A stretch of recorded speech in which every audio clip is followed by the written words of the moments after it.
Welcome back to the deep dive. Today we're taking a pretty complicated stack of research and boiling it all down for you. That's right. Our mission is really laser-focused on what might be the single biggest friction point for the entire EV revolution. Infrastructure. Exactly, infrastructure. How do you charge millions of cars quickly, affordably, and, reliably without digging up every single city street? And for this, we're diving deep into an intelligent platform. It's called PSC AI, developed by a company named Be Charged EV.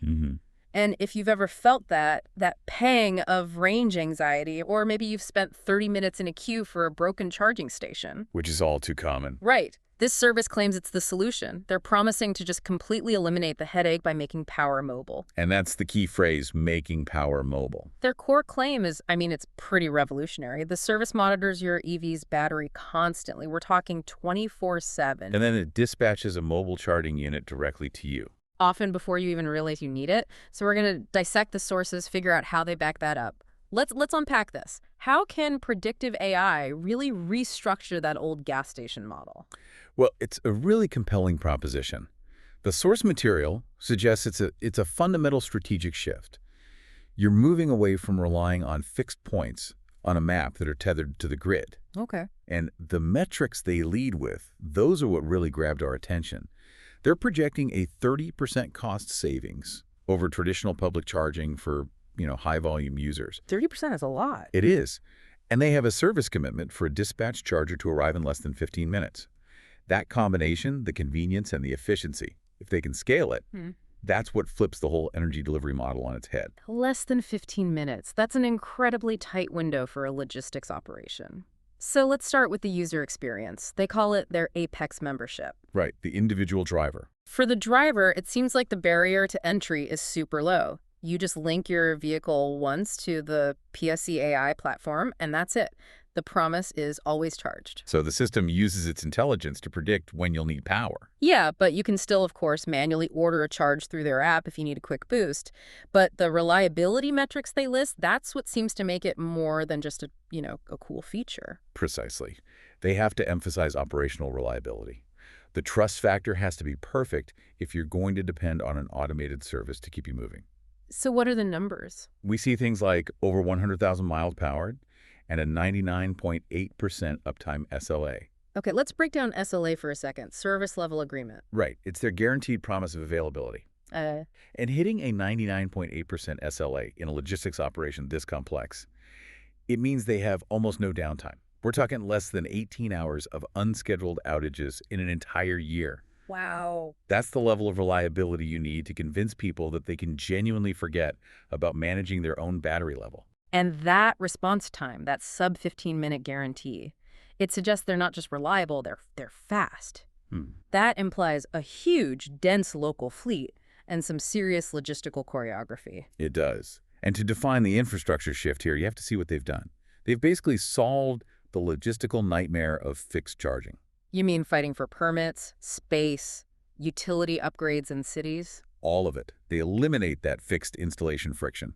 Their mobile fleet is backed by claims of 247 availability and 99.9% reliability for the actual units, with each one having a capacity of over 500 kilowatt hours daily. Okay, so that capacity and that density, that's what lets them keep that 15-minute promise. That's the idea. This speed is still pretty remarkable, though. What's the core technology that lets them bypass that bottleneck and actually hit that speed benchmark reliably? And that leads us right to the heart of the system. The AI. The predictive AI. Right. Let's pivot to that. How does this AI actually pull off that guarantee? We're talking machine learning, predictive analytics. The sources say they analyze thousands of data points in real time. But what data specifically? Well, the models are chewing on a really complex mix of data. It isn't just your historical driving patterns, though that's a big piece of it. So it's more than that. Oh, yeah. We're talking real-time telemetry from the vehicle itself. So battery temperature, charge history, current draw, and it combines all that with external factors. Like what? Like localized traffic mapping, public utility load data, even user behavior profiles, your frequent routes, where you usually park. That level of detail makes sense because the whole thing really hinges on their accuracy claim. They're saying these models can predict your battery depletion 24 hours in advance with 97% accuracy. That's a huge claim. It is. But I have to push back a little here. If you're guaranteeing a, say, 12-minute response in a huge city like New York or London, isn't traffic the single biggest point of failure? How does the AI handle that chaos? That's the critical challenge, you're right. The answer is in what they call smart dispatch.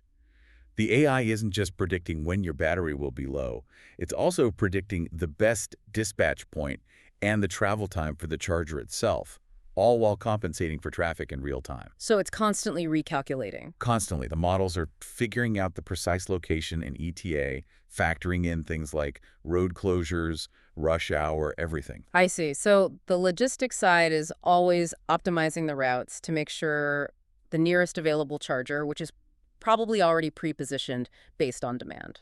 Gets to the user fast. Yeah. The whole goal is to shift EV ownership from being reactive, you're at 5% and frantically searching for a charger, Oh, you've all been there. to something that's completely proactive and automated. That 97% prediction accuracy is really the engine that makes the whole proactive model work. Okay, let's make this less abstract. They have a specific case study in the source material. Can you walk us through how this plays out for a real driver? Sure. They describe a scenario with a connected Tesla Model 3. The system is monitoring the car, and its battery is at 23%. Okay. Based on the driver's recent habits and the time of day, the model calculates that the car will hit a critically low battery level in about 2 hours and 15 minutes. But the key is, this prediction isn't just about a number. It's about predicting user inconvenience. Ah, so it acts on the prediction of future hassle, not just the current battery level. Exactly. The action is immediate. Charger en route with an ETA of 12 minutes.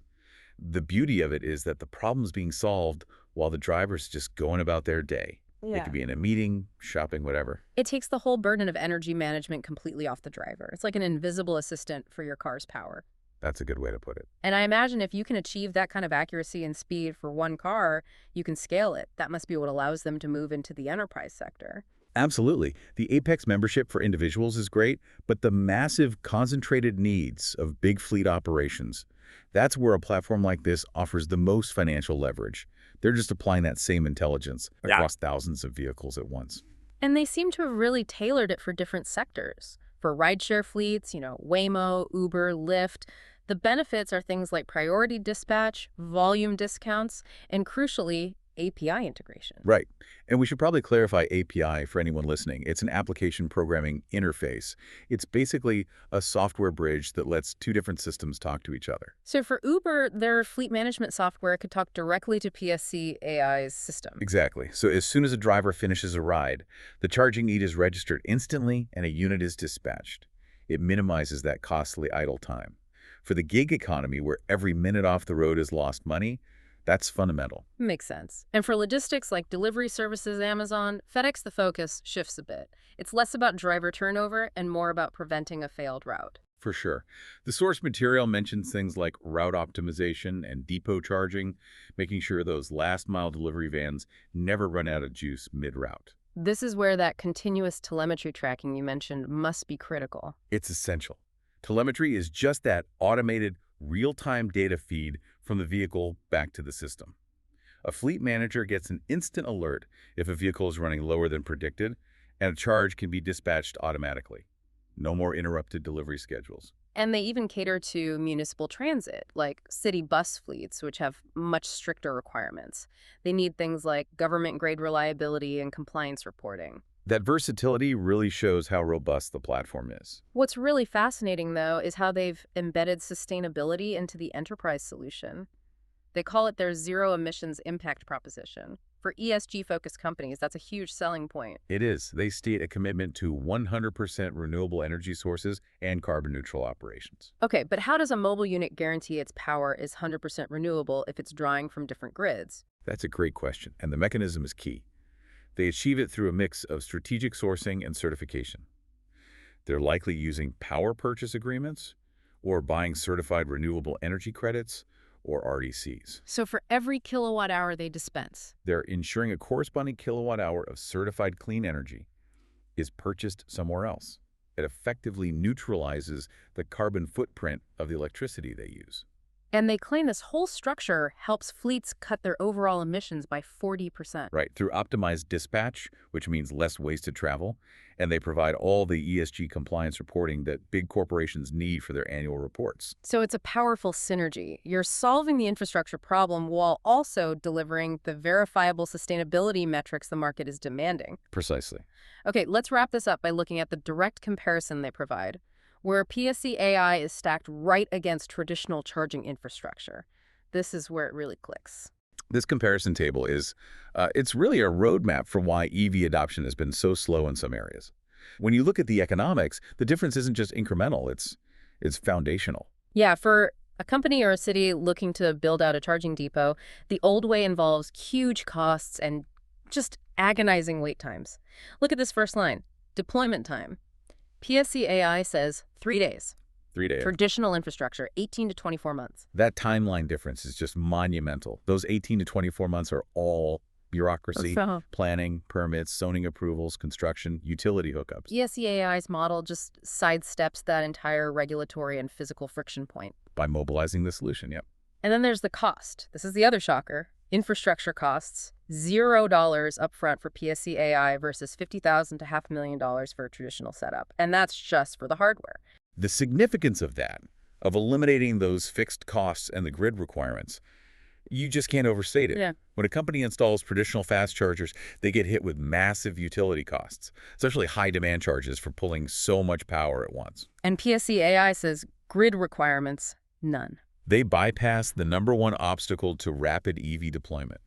They remove the capital outlay that stops most companies from even considering a large EV fleet. And the service itself is just better. AI optimization, mobile charging, 24/7 support.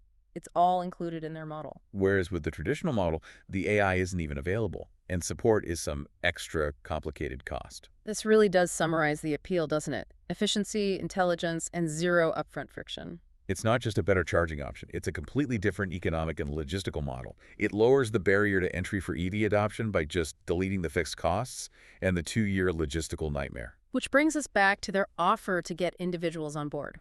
Join Apex membership and get your first charge completely free. A pretty smart way to get people to try it. So that brings us to the synthesis of this deep dive. We've looked at a model where charging is no longer tied to a fixed, expensive spot on a map. It's all based on predictive AI and mobile deployment to get reliability and cost savings. So what does this all really mean? I think it means charging becomes a seamless, automated service. It just disappears into the background of owning an EV. The car basically manages itself. The ultimate set it and forget it system. And it's backed by these hard metrics like 97% prediction accuracy and the ability to deploy enterprise-wide in just 3 days. If you're an individual or a company thinking about switching to electric, this model seems to remove the biggest hurdles, both practical and psychological. And that leads to a final sort of provocative thought for you to take away from this. Yeah. We looked at that comparison data, 3 days deployment versus nearly 2 years. And the key fact, the PSC AI needs no external grid upgrades. So if a mobile AI-optimized energy service can scale globally in a matter of days, solving the energy needs for massive companies and even entire cities, does this fundamentally change how we even need to think about massive fixed energy infrastructure going forward? That's a big question. Consider the implications of zero infrastructure scaling, not just for cars, but for any industry that's currently dependent on centralized grid power. This mobile power future might be a lot closer than any of us think. Something to think about. Thank you for joining us on the Deep Dive.